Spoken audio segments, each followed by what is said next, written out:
आज ही Doubtnut app download करें। Doubtnut पर अपने सभी गणित, रसायन विज्ञान, भौतिक विज्ञान और जीव विज्ञान के डाउट्स का करो सफाया। बस प्रश्न की फोटो खींचो, एक ही प्रश्न को क्रॉप करो और तुरंत वीडियो सोल्यूशन पाओ। अभी डाउनलोड करें। तो इस क्वेश्चन में हमें क्या दिया है कि एक कुंडली में धारा परिवर्तन के कारण उसके निकट रखी अन्य कुंडली में वैद्युत वाहक बल प्रेरित होने की घटना को कहा जाता है। तो इसको क्या कहा जाता है? अन्योन्य प्रेरकत्व कहा जाता है। जैसा कि इस क्वेश्चन में दिया है कि एक कुंडली इस तरह से है, एक हमारी कुंडली है इस तरह से, जिसमें क्या है, धारा आई है। ये धारा क्या हो रही है? परिवर्तित धारा है। ये हमारा धारा क्या है? परिवर्तित धारा है। परिवर्तित धारा, जैसे धारा परिवर्तन होगा तो उससे क्या होगा? हमारा चुंबकीय क्षेत्र क्या हो जाएगा? परिवर्तित हो गया। तो यहाँ से एक और कुंडली इसके पास में रखी हुई है इस तरह से, इसके पास एक और कुंडली रखी हुई है। हम कहते हैं हमारी कुंडली ए है, ये हमारी कुंडली बी है।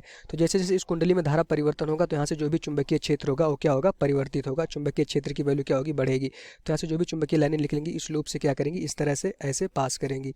यहाँ से इस लूप से चुंबकीय क्षेत्र लाइनें क्या हो जाएंगी? पास होंगी। तो जैसे जैसे हमारा चुंबकीय क्षेत्र, हम देखते हैं कि अगर हमारा किसी भी लूप से चुंबकीय लाइनें निकलती हैं और दूसरे लूप में जाती हैं और वो चुंबकीय लाइनें लगातार चेंज होती रहती हैं, चूँकि आई क्या है? परिवर्तित है। अगर आई परिवर्तित है तो यहाँ से हमारा जैसे जैसे आई बढ़ेगा तो चुंबकीय बल रेखाएं बढ़ेंगी, या आई घटेगा तो चुंबकीय बल रेखाएं घटेंगी। तो चुंबकीय बल रेखाओं या बढ़ने या घटने से हमारा क्या होगा? क्या होगा? चुंबकीय फ्लक्स जनरेट होगा। अब ये प्रेरित विद्युत वाहक बल उत्पन्न होगा जैसे जैसे आई हमारा बदलेगा। तो प्रेरित विद्युत वाहक बल उत्पन्न होने की वजह से क्या होता है, जैसे इसके साथ एक और कुंडली रखेंगे तो उसमें क्या होगा? जो ये लाइनें होंगी उस कुंडली से पास करेंगे। अगर इसके पास में रखी है, अगर ये आई परिवर्तित होगा तो इससे भी लाइनें क्या होंगी? परिवर्तित होंगी।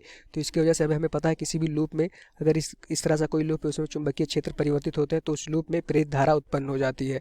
तो इस घटना को क्या कहा जाता है? अन्योन्य प्रेरकत्व कहा जाता है। अन्योन्य प्रेरकत्व कहा जाता है। इस घटना को हम कहते हैं अन्योन्य प्रेरकत्व। अन्योन्य प्रेरकत्व का मतलब क्या होता है? किसी भी दूसरे कुंडली में धारा परिवर्तन की वजह से उसके पास रखी हुई कुंडली में, जो भी कुंडली हो या कोई भी वस्तु हो, कोई जरूरी नहीं कि कुंडली ही रहे, कोई इस तरह से हमारा इस तरह का कोई वस्तु का आकार हो सकता है। अगर इसमें चुंबकीय क्षेत्र क्या होगा? लगातार परिवर्तन होता है। चूंकि आई धारा जो भी बह रही है ये परिवर्तित होगी तो इससे चुंबकीय क्षेत्र निकलेगा वो परिवर्तित होगा और वो चुंबकीय क्षेत्र इस लूप से पास करेगा। तो इस लूप में हमारा क्या हो जाएगा? विद्युत धारा उत्पन्न हो जाएगी, प्रेरित विद्युत वाहक बल उत्पन्न हो जाएगा। तो इस घटना को हम कहते हैं अन्योन्य प्रेरकत्व। अन्योन्य प्रेरकत्व मतलब क्या होता है कि किसी दूसरे लूप में धारा परिवर्तन की वजह से उसके पास रखी हुई वस्तु में अगर हमारा विद्युत वाहक बल उत्पन्न हो जाता है तो उसको क्या कहते हैं? हम अन्योन्य प्रेरकत्व कहते हैं।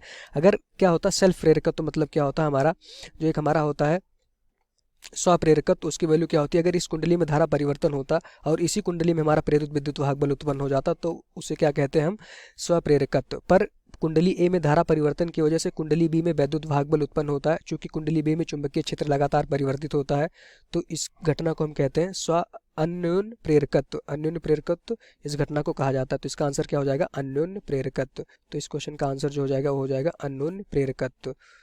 अन्योन्य प्रेरकत्व। Thank you.